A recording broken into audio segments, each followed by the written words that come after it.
Hello नमस्कार साथियों। आज हम लोग एनसीईआरटी इतिहास को देखेंगे जो क्लास 6 से लेकर के 12 तक के इतिहास के प्रश्नों का संकलन है, जो आपके विभिन्न प्रकार के प्रतियोगी परीक्षाओं के लिए अत्यंत ही महत्वपूर्ण एवं आवश्यक है। एक बार पढ़ लेने के बाद आपको दूसरा कहीं भी नहीं पढ़ना पड़ेगा। तो चलिए शुरू करते हैं। आज हम लोग पहला टॉपिक देख रहे हैं, भारत के ऐतिहासिक स्रोत। सबसे पहले हम लोग ये समझते हैं कि इतिहास किसे कहा जाता है। देखिए, इतिहास क्या होता है। इतिहास होता है किसी व्यक्ति, समाज अथवा देश से संबंधित महत्वपूर्ण, विशिष्ट व सार्वजनिक क्षेत्र की घटनाओं, तथ्यों आदि का कालक्रमिक विवरण इतिहास कहलाता है। अध्ययन के दृष्टिकोण से इतिहास को 3 भागों में बांटा गया है। पहला, प्रागैतिहासिक काल।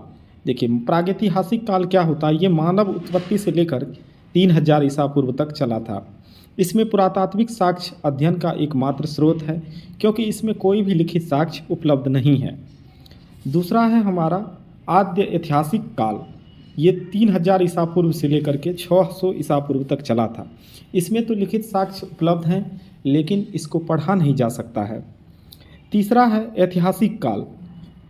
ये 600 ईसा पूर्व से आगे तक है और इसमें पुरातात्विक एवं साहित्यिक दोनों प्रकार के साक्ष्य उपलब्ध हैं। इसे पढ़ा और लिखा दोनों जा सकता है, इसे पढ़ा जा सकता है। अगला प्रश्न है, इतिहास का पिता किसे कहा जाता है। देखिए, इतिहास का पिता हेरोडोटस को कहा जाता है। हेरोडोटस जो है इतिहास के पिता हैं, फादर ऑफ हिस्ट्री इतिहास के हेरोडोटस को कहा जाता है।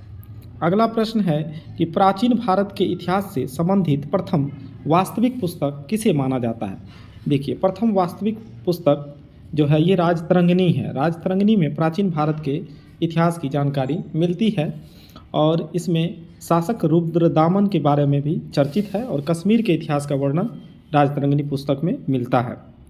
अगला प्रश्न है कि उत्कीर्ण चिन्ह वाले प्राचीनतम सिक्के क्या कहलाती है। तो उत्कीर्ण चिन्ह वाले प्राचीनतम सिक्के जो थे ये आहत सिक्के कहलाते हैं। उत्कीर्ण चिन्ह वाले प्राचीनतम सिक्के आहत सिक्के कहलाते हैं। अगला है कि सिक्कों के अध्ययन को मुद्रा शास्त्र कहा जाता है। जिसमें सिक्का का अध्ययन किया जाता है उसे मुद्रा शास्त्र कहा जाता है, जिसे अंग्रेजी में न्यूमिस्मेटिक्स कहा जाता है। आगे है प्रश्न कि भारत में प्रागैतिहासिक खोज प्रारंभ करने का श्रेय किसे दिया जाता है। देखिए, भारत में जो प्रागैतिहासिक खोज शुरू किया था ये शुरू करने वाले थे डॉक्टर प्राइमरोज।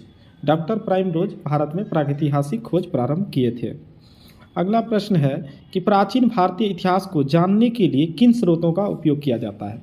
तो देखिए, प्राचीन भारत के इतिहास जानने के लिए धार्मिक ग्रंथ, ऐतिहासिक ग्रंथ का सहारा लिया जाता है, पुरातात्विक साक्ष्य तथा विदेशी विवरण का इसमें सहारा लिया जाता है।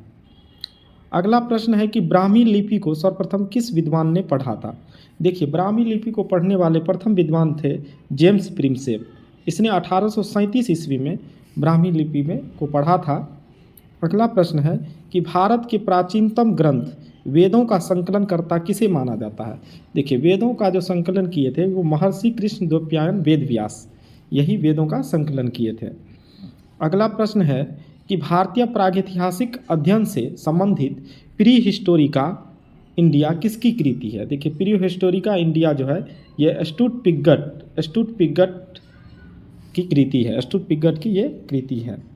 अगला प्रश्न है, चीनी यात्रियों ने अपने यात्रा वृतांत में भारत के लिए किस शब्द का प्रयोग किया। देखिए, चीनी जो यात्री थे वो भारत के लिए इंतु शब्द का प्रयोग किया था। अगला प्रश्न है कि उत्कीर्ण लेखों के अध्ययन को क्या कहा जाता है। तो देखिए, उत्कीर्ण लेखों का जो अध्ययन होता है उसे अभिलेख शास्त्र के नाम से जाना जाता है, उसे अभिलेख शास्त्र कहा जाता है। अगला है कि लिपियों के विकास के अध्ययन को पुरालिपि विद्या कहा जाता है। लिपि का जो अध्ययन किया जाता है उसको पुरालिपि विद्या के नाम से जाना जाता है। अगला प्रश्न है कि सर्वप्रथम भारतवर्ष नाम का उल्लेख किस अभिलेख से प्राप्त हुआ। तो देखिए, भारतवर्ष नाम का उल्लेख जो हुआ था ये हाथी गुम्फा अभिलेख से, भारतवर्ष नाम का उल्लेख हाथी गुम्फा अभिलेख से हुआ था। अगला प्रश्न है कि प्राचीन भारत का सर्वप्रथम सुनियोजित इतिहास किसने तैयार किया था। सुनियोजित इतिहास तैयार करने का काम किया था V.A. स्मिथ ने। अगला प्रश्न है कि पौराणिक मान्यता के अनुसार भारत के प्राचीनतम राजा कौन थे। देखिए, पौराणिक मान्यता के अनुसार भारत के प्राचीनतम राजा मनु थे। अगला प्रश्न है कि वायु पुराण में किस वंश का उल्लेख है? तो इसका जवाब है गुप्त वंश का। वायु पुराण में गुप्त वंश का उल्लेख है। वायु पुराण में गुप्त वंश का उल्लेख है। वायु पुराण में किस वंश का उल्लेख है? गुप्त वंश का उल्लेख है।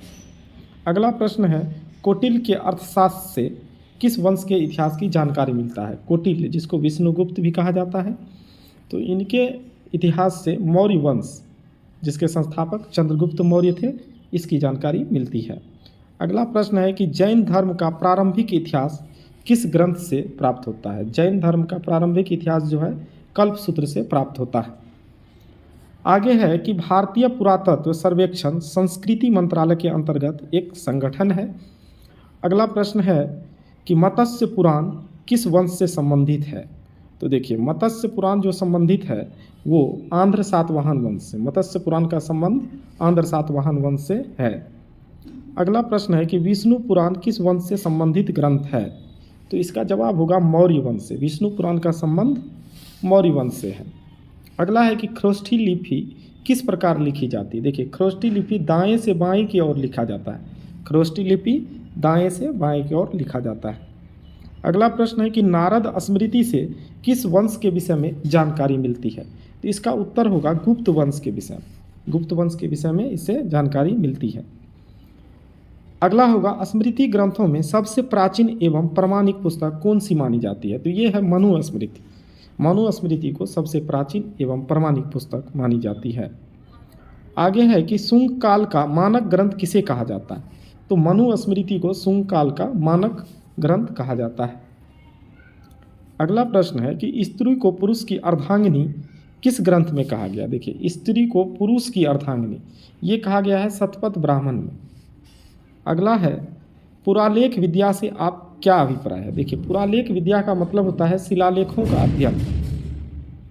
अगला है कि पुरावशेष का महानतम अन्वेषक किसे माना जाता है? तो इसका उत्तर है डार्विन को। पुरावशेष का महानतम अन्वेषक डार्विन को माना जाता है। अगला प्रश्न है कि इब्न बतूता का यात्रा वृत्तांत, इब्न बतूता का यात्रा वृत्तांत किस नाम से प्रसिद्ध है? रेहला, रेहला के नाम से प्रसिद्ध है।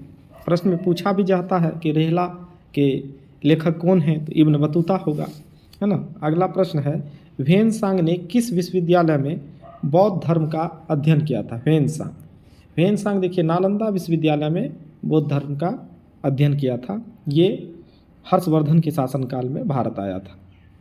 अगला प्रश्न है कि बौद्ध स्तंभ लेख से किसकी जानकारी मिलती है? इसका उत्तर है शुंग काल की। बौद्ध स्तंभ लेख से शुंग काल की जानकारी मिलती है। अगला प्रश्न है कि ह्वेनसांग ने अपनी यात्रा वृत्तांत का वर्णन किस पुस्तक में किया है? तो सीयू की। ह्वेनसांग ने अपनी यात्रा वृत्तांत का वर्णन जिस पुस्तक में किया है उसका नाम है सीयू की। अगला पुस्तक है अरबी भाषा की पुस्तक किताब उल हिंद। किताब उल हिंद की रचना किसने की थी? तो किताब उल हिंद की रचना अल बुरूनी ने की थी। आगे है कि मोरक्को का यात्री इब्न बतूता भारत में मुहम्मद बिन तुगलक के दरबार में आया था। तुगलक ने उसे दिल्ली का काजी नियुक्त किया था। तुगलक किसे दिल्ली का काजी नियुक्त किया था? तो इब्न बतूता को। तुगलक किसको? इब्न बतूता को दिल्ली का काजी नियुक्त किया था। किसने नियुक्त किया था? तुगलक। किसे? मोहम्मद बिन तुगलक के दरबार में आया था और दिल्ली का काजी बनाया गया था इब्न बतूता को। अगला है कि मार्को पोलो द्वारा किस राज्य की यात्रा का उल्लेख मिलता है? तो देखिए, मार्को पोलो जो है ये पांडे राज्य की यात्रा का उल्लेख मिलता है इसमें। आगे है पतंजलि के महाभाष्य से किस वंश के इतिहास का पता चलता है? तो पतंजलि का जो महाभाष्य है इससे शुंग वंश का पता चलता है। आगे है देखिए सती प्रथा का प्रथम लिखित साक्ष्य 510 ईस्वी के भानुगुप्त के एरन अभिलेख से प्राप्त होता है। आगे हम लोग देखते हैं प्रमुख शासक एवं अभिलेख। जैसे पहला है हाथी गुम्फा अभिलेख। देखिए, हाथी गुम्फा अभिलेख जो है इनका संबंध है कलिंग नरेश खारवेल से। दूसरा है एहोल अभिलेख, इनका संबंध है पुलिकेशन द्वितीय से। तीसरा है नासिक अभिलेख, इसका संबंध है गौतम बलश्री से। चौथा है जूनागढ़ अभिलेख, इनका संबंध है रुद्रदामन से। पांचवा है प्रयाग स्तंभ अभिलेख, इनका संबंध है समुद्रगुप्त से। छठा है मंदसौर अभिलेख, इनका संबंध है मालवा नरेश यशोवर्मन से। सातवां है ग्वालियर अभिलेख, इनका संबंध है प्रतिहार नरेश भोज से। आठवां है देवपारा अभिलेख, इनका संबंध है बंगाल शासक विजय सेन से। नम्मा है भीतरी व जूनागढ़ अभिलेख, इनका संबंध है स्कंदगुप्त से। इनका संबंध है स्कंदगुप्त से। आगे हम लोग देखते हैं कि महाभारत का प्रारंभिक उल्लेख आश्वलायन गृहसूत्र में मिलता है। प्रारंभ में महाभारत में देखिए 88 श्लोक थे और उसका नाम उस समय जय संहिता था। कुछ समय पश्चात यह बढ़ करके 24,000 श्लोक हो गया और भारत नाम से प्रसिद्ध हुआ। अंत में इसमें 1,00,000 श्लोक होने के कारण इसे सहस्र संहिता या जय संहिता कहा जाने लगा, या इसको महाभारत के नाम से जाने लगा। जब इसमें 1,00,000 श्लोक हो गए तब इसे महाभारत के नाम से जाना जाने लगा। आगे है चीनी लेखकों का वर्णन। देखिए सबसे पहला लेखक था फाहियान। सबसे पहला लेखक था फाहियान। ये आया था 399 से 414 ईस्वी तक। इसका रचनाएं हैं भारत दशा का वर्णन। तो फाहियान था, यह प्रथम चीनी यात्री था जिसने चंद्रगुप्त द्वितीय विक्रमादित्य के समय भारत की यात्रा की थी। इसने गुप्त काल में वस्तु विनिमय का माध्यम कौड़ियाँ तथा चंद्रगुप्त मौर्य के राजमहल को देव निर्मित बताया। इन्होंने ये बताया था कि चंद्रगुप्त मौर्य का जो राजमहल है वो देव निर्मित है, देवताओं ने उसे बनाया। अगला प्रश्न है, दूसरा लेखक है ह्वेनसांग। इसका समय है 629 ईस्वी से लेकर के 645 ईस्वी तक और इसकी रचनाएं का नाम है सियूकी। ये ह्वेनसांग सम्राट हर्षवर्धन के समय भारत आया था। इसने हर्ष को शिलादित्य की उपाधि से विभूषित किया। इसे यात्रियों का राजकुमार, शाक्य मुनि या नीति का पंडित कहा जाता है। ह्वेनसांग को यात्रियों का राजकुमार, शाक्य मुनि या नीति का पंडित कहा जाता है। ये सम्राट हर्षवर्धन के शासनकाल में भारत आए थे। इनकी प्रमुख रचनाएं हैं सियूकी। तीसरा लेखक था इत्सिंग। ये आया था समय 673 ईस्वी से लेकर के 675 ईस्वी तक रहा। इसकी जो रचनाएं थी वो प्रसिद्ध बौद्ध भिक्षुओं की आत्मकथाएं। इन्होंने अपने विवरण में लिखा कि चीनी बौद्ध यात्री जो नालंदा विश्वविद्यालय में अध्ययन रहा। ये क्या करते थे, ये पढ़ने के लिए आए थे और ये नालंदा विश्वविद्यालय में पढ़े भी। तो धन्यवाद दोस्तों, आज का हम लोग पहला चैप्टर देखें।